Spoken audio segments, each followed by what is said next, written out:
چونکہ ادارہ قوانین جو ہے اس نے بنائے ہیں، تو ظاہر ہے کہ جو اس جگہ پر اور اس کرسی پر جو مدیریت کی کرسی ہوتی ہے، اس پر بھی وہ ایک ایسے شخص کو بیٹھائے گا جو اس کے اپنے مرضی کے مطابق ہوگا، نہ یہ کہ دوسرے جو کارکن ہیں وہ آپس میں اکٹھا ہو جائے اور ایک کو بنا لے، یہ نہیں چلے گا، چونکہ آئین بنانے والا وہ شخص ہے۔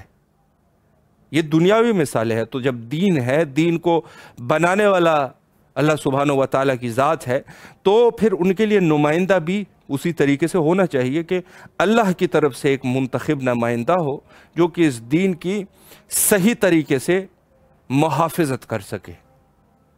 تو اسی طریقے سے یہی جو ہے عقلی عقیدہ ہمارے مذہب شیعہ کا عقیدہ ہے، اور یہی قرآن کا فیصلہ ہے، جیسے آیت قرآنی میں فرمایا کہ ہم نے ائمہ کو قرار دیا، یعنی بنایا۔ تو اب وہ جو بنانے والا ہے وہ اللہ سبحانہ و تعالیٰ کی ذات ہے، نہ یہ کہ کوئی ایک عام شخص جو ہے وہ دین کا پیشوا جا کے بن جائے یا اپنی طرف سے بیٹھ جائے یا لوگوں پر بیٹھ جائے۔ تو یہی ہماری ایک آواز بھی ہے کہ ہم یہی کہتے ہیں کہ غدیر کے موقع پر ہمارے پاس نص موجود ہے، یوم الانذار کا نص موجود ہے، یوم الدار کا نص موجود ہے، غدیر کا نص ہمارے پاس موجود ہے کہ اللہ سبحانہ و تعالیٰ کی طرف سے جو رسول اللہ کے بعد حق کے امام تھے وہ حضرت امیر المومنین علیہ السلام تھے۔ تو ہمارے پاس نص موجود ہے، اور ہم کہتے ہیں کہ یہ منسوب من اللہ بھی ہے، منسوس من اللہ بھی ہے، وہ حضرت امیر المومنین علیہ السلام کی ذات مقدسہ ہے۔ تو ہم لوگ جو ہے اس چیز پر آج بھی ہے اور اس چیز پر ڈٹے ہوئے ہیں کہ یہ کام جو ہے، جب دین اللہ کا ہے تو نمائندہ بھی اللہ کا ہونا چاہیے، الہی نمائندہ ہونا چاہیے، اور دوسرے جو لوگ ہیں وہ اس چیز میں دلائل بھی لے کے آتے ہیں۔ بہرحال وہ دلائل کس قدر جاندار دلائل ہے وہ یا جو بھی ہے ان کا اپنا عقیدہ ہے، لیکن یہ ہے کہ ہم لوگ جو غدیر کے مسئلے پر ڈٹے ہوئے ہیں، اور بعض لوگ اعتراض کرتے ہیں کہ بے شک چلو ہم نے مان بھی لیا کہ حضرت امیر المومنین علیہ السلام حق پر تھے اور خلیفۃ بلا فصل تھے، چلو تیسرے پہلی دفعہ پہ پہلے نمبر پر نہیں آئے، دوسرے پہ نہیں آئے، تیسرے پر نہیں آئے، چوتھے نمبر پر آگے، کیا فرق پڑے گا؟ تو ہم کہتے ہیں نہیں، فرق پڑے گا۔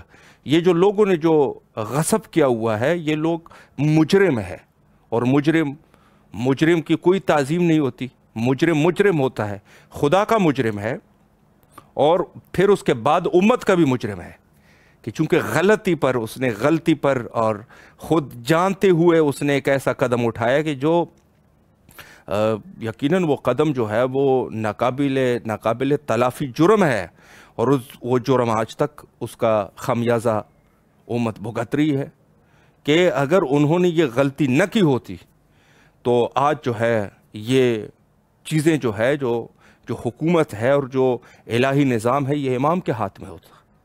انہوں نے غصب کر لیا، اور یہ غصبیت کا سلسلہ جاری رہا، یہاں تک کہ دور جو ہے وہ معاویہ کا دور ہے، بنی امیہ، بنی عباس، اور اس طریقے سے یہ سلسلہ آگے بڑھا۔ تو عرض یہ ہے کہ ہمارے پاس جو عقائد ہے وہ یقیناً قرآنی عقائد ہے، اور انشاءاللہ العزیز آج اسی موضوع پر ہی انشاءاللہ ہمارے معزز مہمان کے ساتھ بھی انشاءاللہ گفتگو کریں گے۔ یہاں پر ایک بریک لیتے ہیں اور دعائے حضرت سے امام زمانہ علیہ السلام کو سماعت کرتے ہیں۔ إلهي عظم البلاء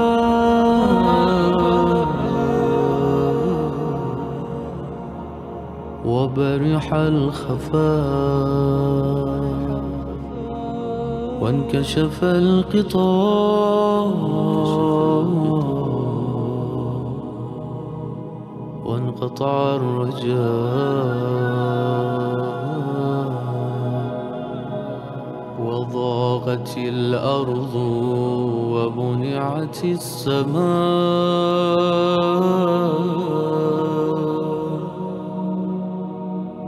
وأنت المستعان وإليك المشتكى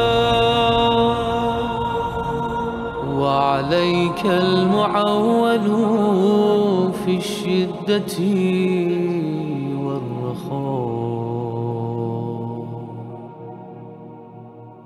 اللهم صل على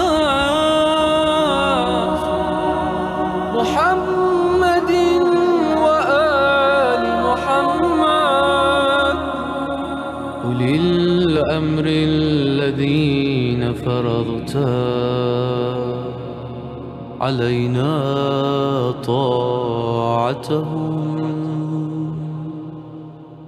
وعرفتنا بذلك منزلتهم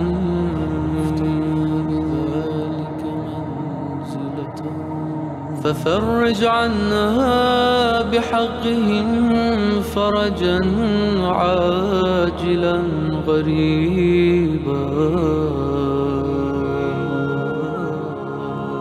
كلمح البصر أو هو أقرب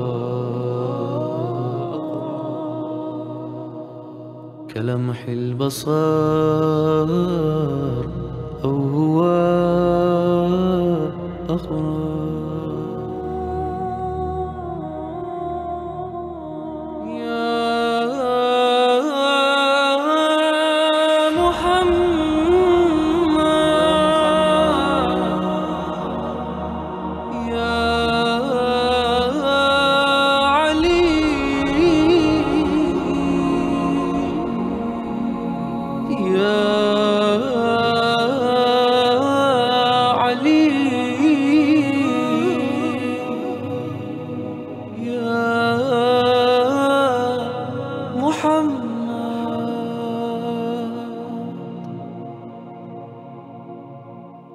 اكفياني فإنكما كافيان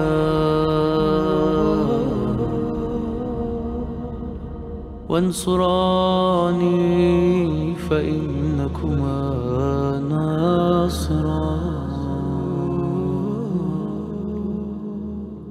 يا مولانا يا صاحب الزمان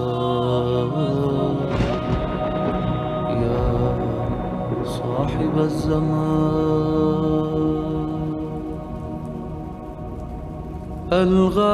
الغوث الغوث الغوث أدركني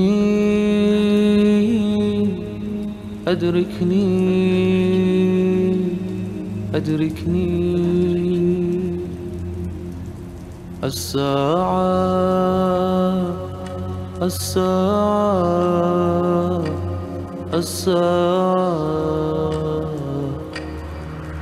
العجاب العجاب العجاب يا أرحم الراحمين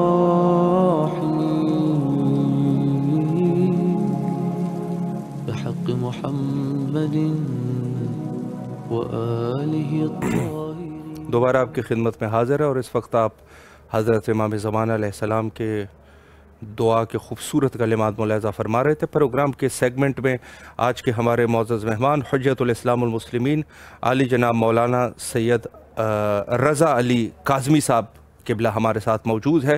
انشاءاللہ العزیز قبلہ کی خدمت میں رہتے ہیں اور سوالات کا سلسلہ انشاءاللہ جاری رکھیں گے. السلام علیکم ورحمۃ اللہ وبرکاتہ. علیکم السلام ورحمۃ اللہ وبرکاتہ. قبلہ خیریت سے ہے انشاءاللہ؟ طبیعت مزاج بخیر ہے؟ الحمدللہ الحمدللہ سلامت رہے. الحمدللہ دعائیں ہیں آپ کی. سب سے پہلے تو امام حسین علیہ السلام ٹی وی کے تمام اراکین کی طرف سے آپ کے نہایت ہی ممنون اور مشکور ہے کہ آپ نے اپنی قیمتی اوقات میں سے یہ وقت ہمیں دیا اور خدمت کا موقع فراہم فرمایا. بہت شکریہ آپ کا. میں بھی آپ کا مشکور ہوں کہ آپ نے خدمت کا موقع دیا اور آپ کے توسط سے اس کار خیر میں میرا بھی کچھ حصہ قرار پڑا.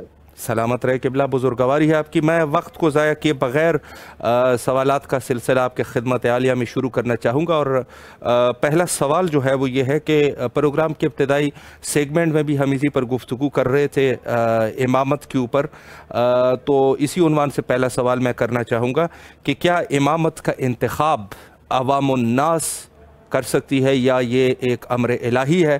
اس پر اگر ایک وضاحت ہو جائے. بسم اللہ الرحمن الرحیم. دیکھیے, آپ کے سوال کے جواب میں عرض خدمت ہے کہ سب سے پہلے ہمیں یہ دیکھنا ہوگا کہ یہ امامت کا جو منصب ہے یہ کس لیے ہے, اس کا بیسکلی مقصد کیا ہے, امام کے تقرر کا مقصد کیا ہے.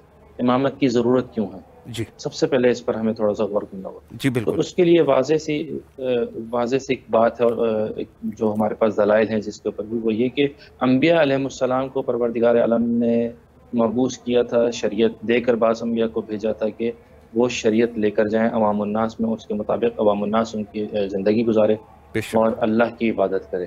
صحیح، امام کا کام بنیادی طور پر یہ ہے کہ جو شریعت نبی لے کر آتا ہے اس کی حفاظت کرے اور اس کا پرچار کرے، اس کی نمائندگی کرے۔ صحیح، رسول خدا صلی اللہ علیہ وآلہ وسلم آخری رسول آئے کہ جسے پروردگار عالم نے شریعت دے کر جنہیں مبعوث کیا، جنہیں بھیجا، اور قیامت تک کے لیے وہ شریعت لے کر آئے ہیں۔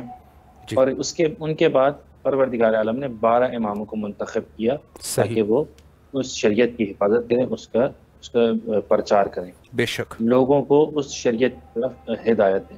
جی آپ کے سوال کے جواب میں مزید عرض یہ کروں کہ تو یہ واضح ہو گیا کہ ہمیں امام کی ضرورت کیوں ہے، صحیح، امامت کی ضرورت کیوں ہے، بے تاکہ شک، جو دین اللہ نے نبی کے ذریعے بھیجا ہے اس کی حفاظت کی جا سکے۔ صحیح، عزیز محترم، دیکھیے مشکل یہاں پر یہ ہے کہ اللہ نے جب دین کو بھیجا ہے جی تو اس دین کو بھیجنے کا اہتمام بھی اللہ نے اس طرح کیا کہ خود نبی کو مبعوث کیا، خود تقرر کیا نبی کا بے شک، کہ یہ ایک خاص نبی ہے جس کے ذریعے سے اس دین کو پہنچایا جائے گا۔ صحیح، تو جب دین کے بھیجنے کے معاملے میں اللہ نے نبی کے تقرر کا ذمہ اپنے لیے رکھا ہے، اپنے اوپر رکھا ہے، تو طبعاً یہ ایک لازمی سی بات ہے کہ اس دین کی حفاظت کا ذمہ بھی اللہ نے خود اپنے اوپر رکھا ہے، بے شک، صحیح، اس کے محافظان کا تقرر بھی اللہ نے اپنے لیے رکھا ہے۔ جی اچھا، یہاں پر جو عموماً جو دلائل دیے جاتے ہیں، قرآنی آیات ہمارے پاس واضح ہیں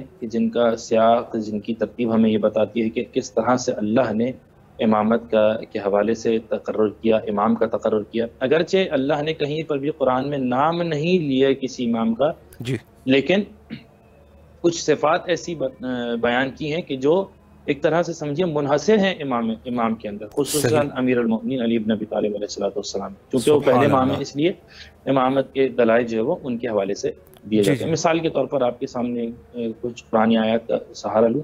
جی سب بسم سے اللہ، پہلے آیا ولایت کے حوالے سے جسے آیا ولایت کہا جاتا ہے، بسم اللہ الرحمن الرحیم، انما ولیکم اللہ ورسولہ والذین آمنوا الذین یقیمون الصلاۃ ویؤتون الزکاۃ وہم راکعون۔ سبحان اللہ تعالیٰ فرماتا ہے کہ اے ایمان والوں، تمہارا ولی فقط اللہ ہے، اس کا رسول ہے، اور وہ مومن کہ جو نماز قائم کرتے ہیں اور حالت رکوع میں زکوٰۃ دیتے ہیں، بے وہ شک، تمہارے ولی۔ اللہ نے صحیح، 3 ولیوں کا تقرر کیا۔ جی سب سے پہلے ولایت اپنی بیان کی، پھر اس کے بعد رسول اکرم کی ولایت بیان کی، اس کے بعد اس مومن کے لیے ولایت کو بیان کیا کہ جو ایمان لاتا ہے، نماز قائم کرتا ہے اور حالت رکوع میں زکوٰۃ دیتا ہے۔ سبحان اللہ، تاریخ اسلام کے اندر یہ آیت واضح ہے کہ تاریخ اسلام میں امیر المؤمنین علی بن ابی طالب کے علاوہ کوئی ایسا فرد، کوئی ایسا شخص نہ ہوا کہ جو ایمان بھی لائے، نماز قائم کرے اور حالت رکوع میں جب زکوٰۃ دے تو اللہ کو اتنا پسند آئے وہ فعل کہ اللہ نے قرآن کی میں آیت کے طور پر ان کے اس فعل کو بیان کیا۔ سبحان اللہ، بے شک، اچھا، اس کے حوالے سے تھوڑی سی تفسیر میں بھی جاؤں اگر میں بسم اللہ، اس آیت بسم کی، اللہ، تو تفسیر قرطبی کی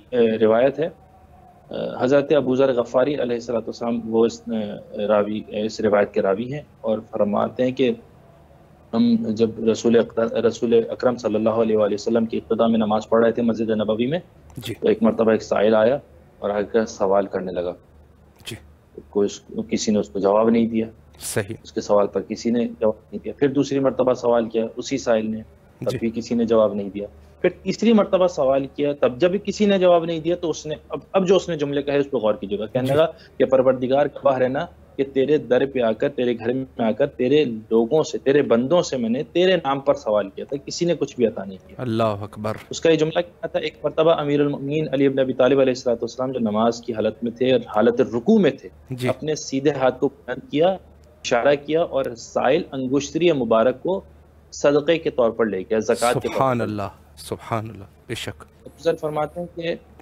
جیسے ہی رسول کی نماز تمام ہوئی، رسول نے نماز کے فوراً بعد اپنے دست دعا کو بلند کیا اور سبحان پروردگار عالم سے دعا کی، پروردگار، میرے بھائی موسیٰ علیہ السلام نے جسے تو نے نبی بنا کر مبعوث کیا، جی انہوں نے دعا کی تھی پروردگار رب اشرح لی صدری ویسر لی امری واحلل عقدۃ من لسانی یفقہوا قولی، اللہ اکبر، پروردگار میرے سینے کو کشادہ کر، میرے امور کو آسان کر دے اور میری زبان کو کی لقنت کو دور کر دے، تاکہ تیرے لوگ میری بات کو سن سکیں، تاکہ تیرے بندے میرے دیے ہوئے پیغام کو سمجھ سکیں۔ بے شک، اور مزید دعا کی پروردگار میرے اہل میں سے میرے بھائی ہارون کو میرا وزیر بنا دے اور اس کے ذریعے مجھے قوم پر مضبوطی عطا کر، سبحان نصرت عطا اللہ، کر۔ بے شک، رسول خدا فرماتے ہیں پروردگار تو نے میرے بھائی موسیٰ کی دعا قبول کی اور فرمایا کہ ہم نے ہارون کو تمہارا وزیر بنایا اور اس کے ذریعے تمہیں مضبوطی عطا کی۔ بے شک، اب رسول خدا فرماتے ہیں کہ اے پروردگار میں تیرا صفی بندہ ہوں، میں تیرا برگزیدہ بندہ ہوں، میں محمد ہوں۔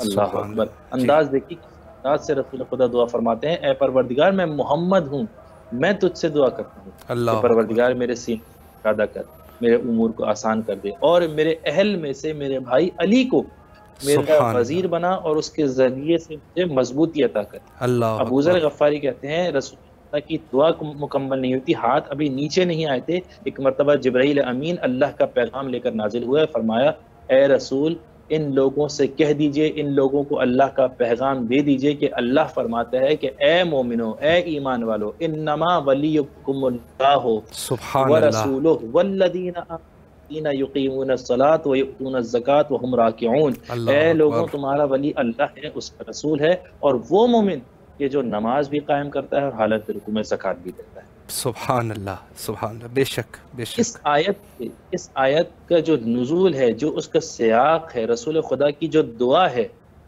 اب کوئی کہہ سکتا ہے، کوئی یہ بھی کہہ سکتا ہے نا کہ بھئی اللہ نے یہاں پر لفظ ولی استعمال کیا، انما ولیکم اللہ، جی ولیکم اللہ، اللہ نے لفظ ولی استعمال کیا۔ کوئی کہہ سکتا ہے کہ بھئی یہاں پر اللہ نے دوست بتایا ہوگا کہ اے ایمان والو تمہارا دوست کون؟ تمہارا جی دوست اللہ ہے، تمہارا دوست رسول ہے، تمہارا دوست وہ مومن کے جو نماز قائم کرتا ہے وہ ہے۔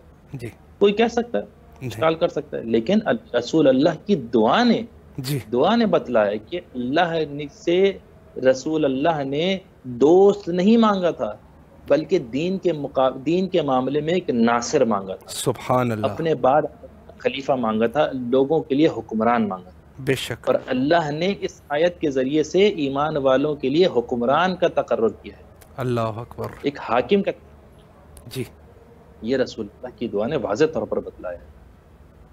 اگرچہ اس تفسیر کے حوالے سے مخالفین نے بہت اشکالات کیے ہیں، اور جی جو کہ کس حوالے سے اس تفسیر کے اوپر وارد نہیں ہوتے، اس روایت کی، اس آیت قرآنی کے اوپر وارد نہیں ہوتے، خصوصاً امیر المؤمنین علیہ الصلوۃ والسلام کی، ان میں سے اگر اجازت ہو تو ایک بسم اشکال اللہ، جو کہ بہت بسم لطیف ہے۔ اللہ، وقت ہے قبلہ، بسم اللہ، شکریہ۔ ایک اشکال، بہت بڑے مفسر ہیں، دنیا تفسیر کے بہت بڑے مفسر ہیں، نام لینا اس وقت غرض نہیں ہے، لیکن یہ بہت بڑا نام ہے جی عالم تفسیر کے اندر۔ وہ اس آیت کی تفسیر پر جب آتے ہیں تو کہتے ہیں کہ یہ جو کہا جاتا ہے کہ یہ قرآن کی آیت علی ابن ابی طالب کی شان میں ہے، یہ سراسر بہتان ہے، ان کے اوپر جھوٹ ہے۔ اللہ، اچھا، وجہ کیا ہے؟ اس کی وجہ یہ ہے، کہتے ہیں کہ علی ابن ابی طالب اپنے زمانے کے سب سے بڑے عابد و زاہد شخص تھے، صحیح، علی سے اپنے زمانے میں کوئی عابد نہیں تھا جی رسول اللہ کے بعد۔ جی، تو ان کی عبادت کا تقاضا یہ ہے، ان کے عبادت میں خضوع و خشوع کا تقاضا یہ ہے، ان کی عبادت میں تواضع کا تقاضا صحیح، یہ ہے جی، کہ جب وہ نماز میں مشغول ہوں، اللہ کی عبادت میں مشغول ہوں، تو کسی سائل کے سوال پر ان کا دھیان نہ جائے، لا الہ کسی الا بھی آنے والے متوجہ نہ ہو۔ اللہ، صحیح، اگرچہ کہا جاتا ہے بعد نظر میں اگر دیکھا جائے تو بہت ہی ویلڈ اشکال ہے، بہت ہی پختہ ہے۔ ہاں جی بھائی، عبادت میں خود و خشوع کا تقاضا تو یہ ہے کہ کسی دوسری طرف توجہ نہ جائے، نماز کے علاوہ، صحیح، عبادت کے علاوہ کہیں اور دھیان نہ جائے صحیح، عابد کا، عبادت گزار کا۔ لیکن دیکھیے یہاں پر معاملہ اور ہے، یہاں پر علی ابن ابی طالب کی عبادت ہے، جی یہاں پر عابد علی ابن ابی طالب ہیں، بے شک، وہ علی ابن ابی طالب جو کہتے ہوئے نظر آتے ہیں کہ میں اس اللہ کی عبادت کرتا ہی نہیں جسے میں نے نہ دیکھا ہو۔ سبحان اللہ، بے اس شک، قدر عرفان کے، معرفت کے اس درجے پر فائز ہیں علی ابن ابی طالب کہ جب وہ عبادت کرتے ہیں تو خود عبادت ان پر ناز کرتی ہے، اللہ اکبر، بے شک، اور پھر ایک مختصر سا جواب ان کی اس اشکال کا کہ وہ یہ کہتے ہیں کہ علی ابن ابی طالب عابد تھے تو ان کی عبادت کا تقاضا یہ ہے کہ کسی اور کی طرف دھیان نہ جائے. تو گزارش یہ ہے کہ اگر علی کا دھیان نماز کے دوران کہیں اور گیا، کسی سائل کے سوال پر گیا اور اس کے جواب میں علی ابن ابی طالب نے انگشتری مبارک دے دی، صحیح. تو آپ کے مطابق یہ فعل غلط ہونا چاہیے، جی یہ فعل صحیح نہیں ہونا چاہیے. صحیح. لیکن معاملہ بالعکس نظر آتا ہے. آپ کہہ رہے ہیں یہ فعل غلط ہے، اللہ کی عبادت کے خلاف ہے، اللہ کی عبادت میں خضوع و خشوع کے خلاف ہے، مگر ذرا دیکھیے اللہ کو یہ فعل کتنا پسند آیا ہے سبحان کہ اللہ نے ولی کی علامت کے طور پر قرآن میں اس کا ذکر کیا ہے. بے شک بے شک. ولی کی علامت بیان کی ہے کہ تمہارا ولی کون ہے؟ وہ مومن کہ جو نماز قائم کرتا ہے، حالت رکوع میں زکوٰۃ دیتا ہے. سبحان اللہ. بے شک. اچھا، اب اسی کے حوالے سے ایک اور گزارش ہے کہ بسم اللہ. یہ بھی کوئی آ کے کہہ سکتا ہے، جیسے کہ لوگوں نے کہا کہ دنیا اسلام میں کوئی ایک شخص تھوڑی کہ جس نے جو ہے وہ نماز کی حالت میں زکوٰۃ دی ہے. جی بہت سے لوگ آئے، بہت سے لوگوں نے آ کے زکوٰۃ دی تھی، بہت سے لوگوں نے آ کے زکوٰۃ دی تھی. جی اچھا ٹھیک ہے، بہت سے لوگوں نے زکوٰۃ دی ہوگی، لیکن کچھ ایسے لوگ بھی تھے کہ جنہوں نے اس لالچ میں کہ ان کی زکوٰۃ دینے کے بعد کوئی قرآن کی آیت آئے. لا الہ الا اللہ. ہمارا بالکل. اہم مسئلہ یہ ہے کہ اللہ نے کس کے زکوٰۃ دینے کو پسند کیا ہے، صحیح. کس وقت زکوٰۃ دی گئی، تو یہ اللہ نے آیت نازل کی ہے. جی بے یہ شک اہم معاملہ ہے. بے نا شک. ٹھیک ہے، سارے لوگ آئے زکوٰۃ دی، لیکن حد کی حد یہ ہے کہ حضرت علی بن ابی طالب میں زکوٰۃ دی گئی. 40 دن روزانہ ایک پری پلان طریقے سے سائل کو بلایا گیا، اس سے یہ طریقے سے ڈرامہ رچایا گیا، جی جی. اور نماز زکوٰۃ دلوائی گئی تاکہ کوئی آیت آئے. صحیح. لیکن حسد علی ابن ابی طالب میں کیا جانے والا ہر عمل خدا کی قسم روز محشر اس لائق ہوگا کہ وہ عامل کے منہ پر دے مارا جائے گا. جی بالکل بے شک. تو اس آیت کریمہ کے سیاق سے، ترتیب سے، اس کی شان نزول سے یہ بات واضح ہو جاتی ہے کہ اللہ نے اس ولایت کے بیان کو، ولی کے تقرر کو اپنے ذمہ پہ لیا. جی پھر بالکل. اس کے بعد اور قرآن کی آیت، جب اللہ نے حضرت آدم علیہ السلام کو زمین پر خلیفہ بنا کر بھیجا تھا تو کیا فرمایا؟ انی جاعلک للناس خلیفہ، انی جاعل فی الارض خلیفہ، جی انی جاعل فی الارض خلیفہ، صحیح. کہ میں زمین پر خلیفہ بنانے پر. جی یہاں سے بھی واضح ہوتا ہے کہ اللہ اپنے ذمہ لیتا ہے، اس خلیفہ کا تقرر اپنے ذمہ لیتا ہے. حضرت ابراہیم علیہ السلام کو جب امامت عطا کی، کیا فرمایا؟ انی جاعلک للناس اماما، کہ ہم نے تمہیں لوگوں کے لیے امام. جی پھر حضرت ابراہیم نے جب یہ سوال بھی کیا، دیکھیے بہرحال اگر انسانی فطرت کا تقاضا ہے کہ انسان اپنے بعد آنے والی اولاد کا سوچتا ہے، اپنے بعد آنے والی نسل کا سوچتا ہے. حضرت ابراہیم نے پوچھا اللہ سے، کیا یہ عہدہ، یہ منصب میری اولاد تک جائے گا؟ جی. اللہ نے اس وقت بھی اشارہ کیا کہ لا ینال عہد الظالمین، اللہ اکبر. یہ ظالم تک یہ عہدہ نہیں جائے گا. صحیح. یہاں سے دیکھیے یہ حضرت ابراہیم کا سوال کرنا، اللہ کیا اس کے بعد جواب دینا، یہ تمام وہ سیاقات ہیں، وہ قرینے ہیں کہ جو بتاتے ہیں کہ اللہ نے خالصتاً اپنے ذمہ لیا ہے اس امامت کا تقرر، امام کا تقرر. بالکل. اگر وقت ہو تھوڑا سا تو کچھ اور جی جی بسم اللہ. اس حوالے سے. بسم اللہ. قبلہ وقت ہے تقریباً 6 منٹ کا وقت ہے. بسم اللہ کیجیے. جی جی بہت ہی قابل استفادہ موضوع ہے. بسم اللہ کیجیے. بالکل، بہت شکریہ، جزاک اللہ. ایک مختصر سی بات یہ ہے کہ چھوٹی سی دلیل یہ کہ دیکھیے اگر اللہ نے، چلیں کوئی یہ کہے کہ بھئی اللہ نے انسان کو، مسلمانوں کو یہ حق دیا ہے کہ وہ اپنے لیے امام کا تقرر کریں، مان لیا، ٹھیک ہے. صحیح. نقصان کیا ہوگا؟ جی عام مسلمان، اگرچہ بہت بڑی تعداد ہو مسلمانوں کی، جی بہت بڑا گروہ ہو، بالکل. وہ سب مل کر کسی ایک امام کے اوپر اتفاق کر لیں، لیکن اس کا نقصان کیا ہوگا؟ صحیح. جو اگرچہ اس نقصان کا احتمال ہے، وہ کیا ہوگا کہ وہ جس انسان کا تقرر کریں گے، جی وہ جس امام کا تقرر کریں گے، اس میں وہ ممکن ہے کہ غلطی کا امکان اس میں ہو، جی وہ بالکل. خطا کار ہو، وہ گناہ گار ہو. ممکن یقیناً. ہو سکتا ہے وہ اپنی جگہ وہ اپنی جگہ متقی ہوگا، یہ ممکن ہے، لیکن وہ معصوم نہیں ہو سکتا. صحیح. بے شک. وہ بالکل. معصوم نہیں ہوگا.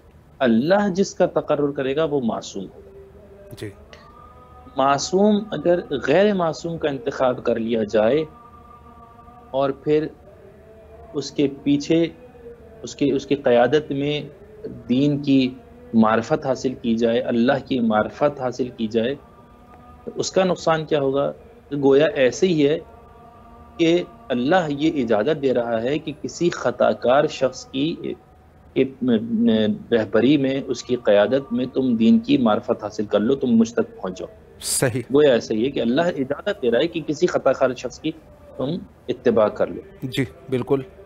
جبکہ قرآنی آیت سے، قرآن کے کلام سے یہ بات بھی واضح ہو جاتی ہے کہ اگر دین کا معاملہ ہے، اطاعت پروردگار ہے، کیونکہ امام کا کام یہی ہے کہ اطاعت پروردگار کی طرف لے کے جائے. یقیناً.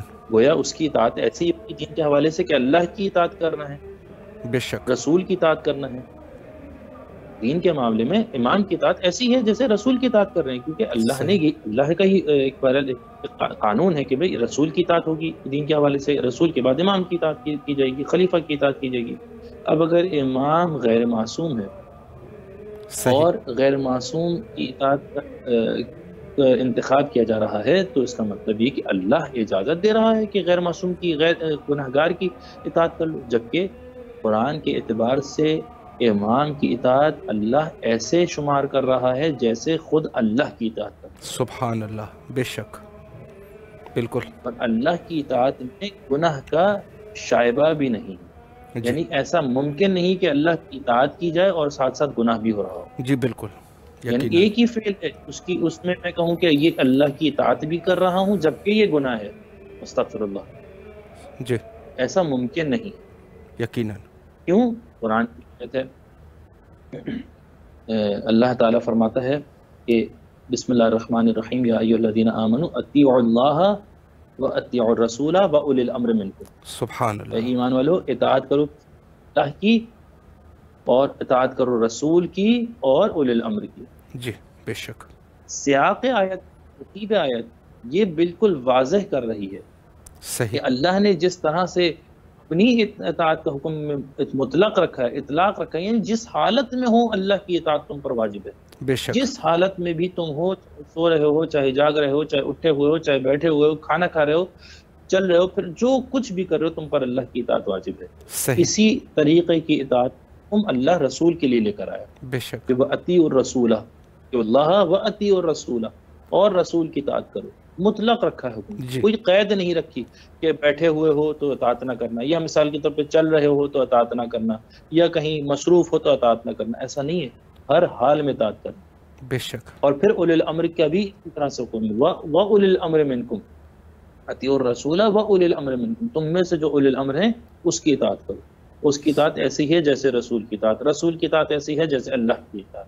جی بے شک. اگر اولی الامر غیر معصوم ہے، گناہگار ہے، تو گویا اللہ یہ حکم دے رہا ہے کہ غیر معصوم گناہگار کی اطاعت کرو. اور انسان کو کیسے پتہ چلے گا کہ گناہ کب کر رہا ہے، گناہ کب نہیں کر رہا ہے؟ کیونکہ امام کا کام ہمیں ہے یہی بتانا کہ گناہ کیا ہے اور غیر گناہ کیا ہے، اللہ کی اطاعت کیا ہے. جب خود وہ گناہگار ہوگا، گناہ کے معاملے میں اس کی اطاعت جائز ہے، تو وہ کیسے بتائے گا کہ گناہ کیا نہیں ہے؟ یقیناً. بالکل. اسی وجہ سے اللہ کے لیے لازم ہے، اللہ پر ہی واجب ہے. جی یہ کام اللہ ہی کا ہے، وہ امام کا تقرر کرے. پہلے نبیوں کا تقرر کیا، اس کے بعد ان کی شریعت کی حفاظت کے لیے اماموں کا بھی تقرر کرے. اسی لیے قرآن کی کئی آیات میں یہ اشارہ ہے، کئی آیات میں خود یہ اشارہ ہے.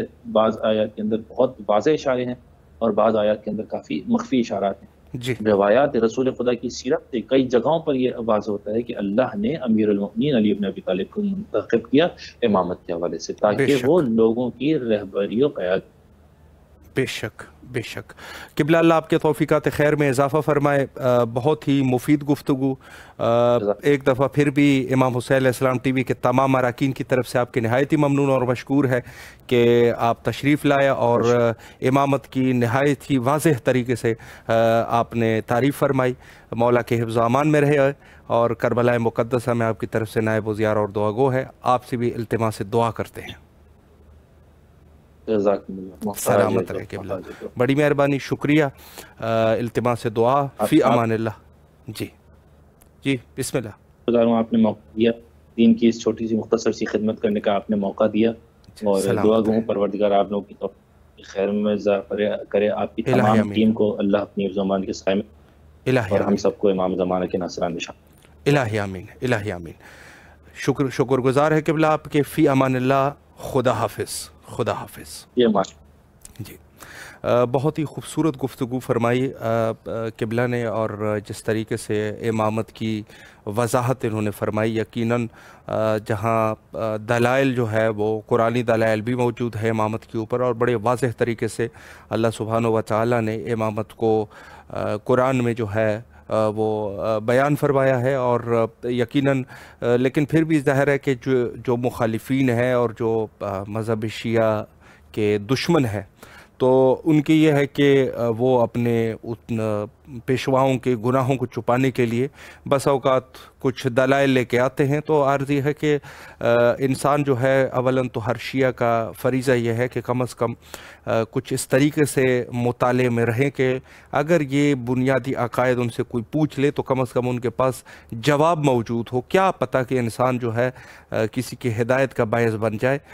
ہدایت دینے والی ذات اللہ سبحانہ و تعالیٰ کی ہے، لیکن ظاہر ہے کہ ہو سکتا ہے کہ اللہ جو ہے وہ وسیلہ بنائے ایک شخص کو، اور وسیلہ بھی یقیناً اللہ بھی وسیلہ بنائے گا تو وہ بھی کسی ایسے ویسے شخص کو نہیں بنائے گا، یقیناً وہ دین کے ساتھ محبت کرنے والا ہوگا تو اس کو اللہ بھی وسیلہ بنا دے گا لوگوں کے لیے۔ یہی ہے کہ کم از کم کوشش یہ کرنی چاہیے کہ ہمیں ان موضوعات پر کسی نہ کسی حد تک ایک مطالعہ ہو، تاکہ اگر کوئی سوال کرے تو اس کا ہم آرام سے جواب دے سکیں۔ یہاں پر ایک چھوٹا سا بریک لیتے ہیں اور پیغام معصوم علیہ السلام سے مستفید ہوتے ہیں۔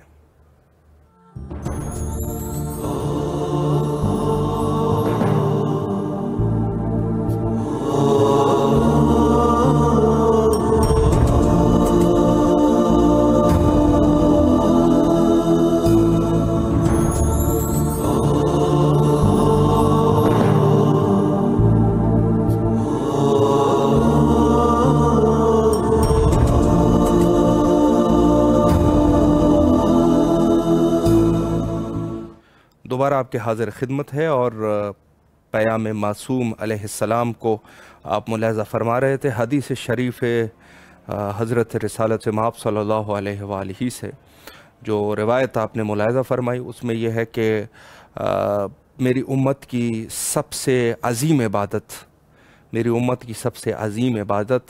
انتظار فرج امام زمانہ علیہ السلام ہے۔ تو عرض یہ ہے کہ یہاں انتظار کے بارے میں بہت سارے روایات موجود ہیں اور بڑی فضیلت بیان ہوئی ہے انتظار کی۔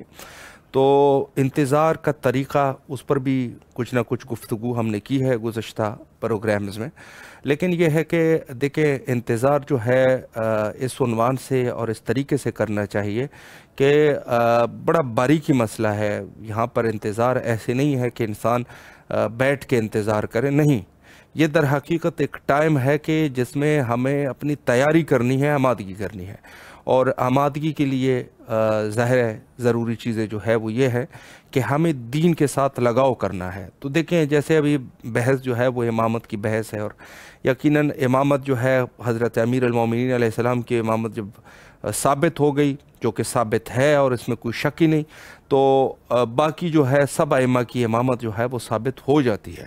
تو ہم لوگوں کو اس دور غیبت امام زمانہ علیہ السلام میں جو کہ انتظار کا طریقے کے طور پر یہ ہے کہ ہمیں ایسے نہیں بیٹھنا چاہیے، اپنے وقت کو ضائع نہیں کرنا چاہیے۔ وقت کا ضیاع جو ہے یہ ایک مومن کے شان اور شوکت میں یہ چیز نہیں ہے، شان کے خلاف ہے۔ اصل ایک مومن جو ہے اپنے آپ کو مومن کہے اور وقت کو ضائع کرنے والا ہو تو یہ چیز جو ہے وہ انسان کے لیے یقیناً ایک مومن کے بالکل جو ایک جائیگاہ ہے مومن کی اس کے خلاف ہے۔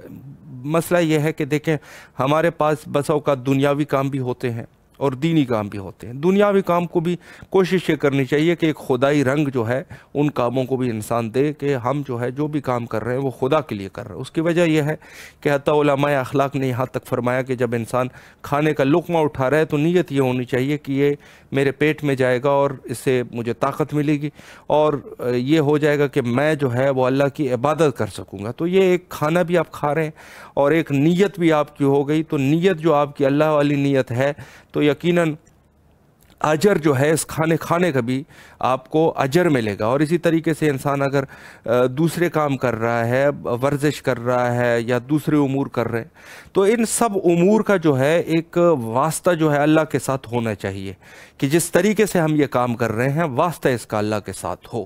تو ہر چیز کو اپنی زندگی کو خدائی رنگ دینا یہ جو ہے در حقیقت انتظار امام زمان علیہ السلام کا درست طریقہ ہے۔ اور اگلی چیز جو ہے وہ یہ ہے کہ اگر ہمارے پاس وقت بچ جائے تو یہ انسان نہ سمجھے کہ میں تو عالم نہیں ہوں، میں کیسے یہ تحقیقات کر سکوں گا۔ نہیں جی، آج کل کے دور میں وہ چیزیں نہیں ہے کہ انسان کو جا کے کئی سال تک جا کے درس پڑھنا ہوتا تھا تو پھر آ کے ان کو مذہب کی کتابوں کے عبارات سمجھ میں آتے تھے۔ آج کل کے دور میں سب چیزیں بالکل حل ہے، اور وہ یہ ہے کہ آپ کے اپنی زبان میں جو کتابیں ٹرانسلیٹ ہو چکی ہے ان کتابوں کو ضرور مطالعہ کریں۔ یہ نہ سوچے کہ میں تو عالم نہیں ہوں، یہ میرا کام ہی نہیں ہے۔ نہیں، آپ کا کام کیوں نہیں ہے؟ سمجھنا تو آپ نے ہے نا۔ عالم کا کام ہے تو وہ آپ کو سمجھا رہا ہے، اگر آپ کے عالم کے ذریعے سے سمجھ رہے ہیں تو بہت اچھی بات ہے، آپ عالم کے ذریعے سے اپنے آپ کو سمجھائیں۔ اگر آپ کو کتاب سے سمجھ آ رہی ہے تو کتاب سے سمجھیں، اور لیکن یہ جو عقائد کے مسائل ہیں ان کو کم از کم حل کریں، اور بالخصوص اس دور غیبت امام زمان علیہ السلام میں حدیث کا مطالعہ جو ہے وہ یقیناً واجب ہے حدیث کا مطالعہ، چونکہ مسئلہ یہ ہے کہ دوسرے جو ادوار تھے ان میں جو وقت کے امام ہوا کرتے تھے وہ بے شک ان سے ملاقات مشکل تھی، لیکن کسی نہ کسی طریقے سے ایک واسطہ جو ہے وہ رہتا تھا۔ لیکن آج کل کے دور میں جہاں غیبت امام زمان علیہ السلام کا دور ہے تو یہاں پر ہمارے پاس اس طریقے کا واسطہ موجود نہیں ہے کہ ہم وقت کے امام کے ساتھ اپنا رابطہ اس طریقے سے قائم کر سکے کہ جیسے پرانے دوسرے ادوار میں ہوا کرتا تھا۔ وقت کے امام غیبت کے پردے میں، اور خود امام کا قول بھی ہے کہ آپ کے اوپر جو حجت ہے وہ روات احادیث ہے۔ تو روات احادیث یہی افراد ہے کہ جنہوں نے روایات کو آپ کی خدمت میں بیان کیا، نقل کر چکے ہیں۔ تو اب جو نقل کرنے والے لوگ علماء ہیں اس پر یہ ہے کہ ہم حدیث کا مطالعہ ضرور کریں، حدیث کا مطالعہ ضروری ہے۔